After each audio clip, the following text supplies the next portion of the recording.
Will he or won't he? That's the big question. Apple's Steve Jobs, is he going to make an appearance at today's iPod event in San Francisco? If he does, it's going to be the first time he's been seen in public since October of last year.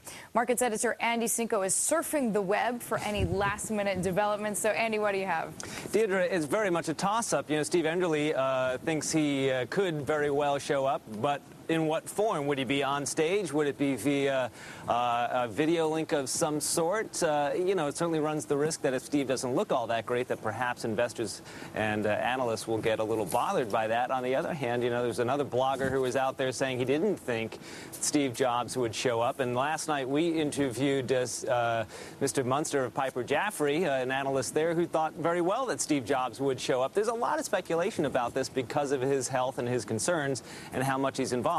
All that said, Deirdre, he very much wants to give the impression that Mr. Cook and the other leaders and the team there at Apple can very well hold the ship down and keep it running even without Mr. Jobs being there. And we do know, obviously, Andy, I mean, he's an iconic Silicon Valley, almost the symbol, really, of Silicon Valley success. And you know you've made it big if you're parodied, rather. In The Simpsons, we need that for us. Also, The Onion.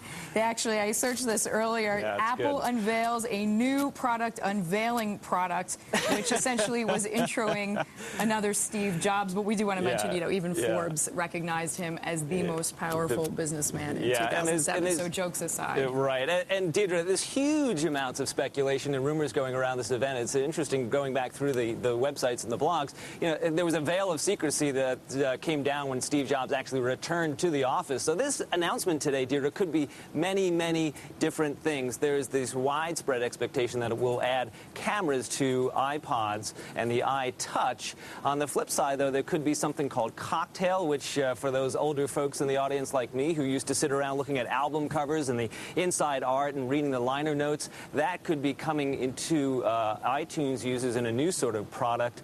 And last but not least, Deirdre, maybe we will get a Beatles iPod and Beatles records on iTunes. All right. Well, we look forward to it. Andy Cinco, thanks.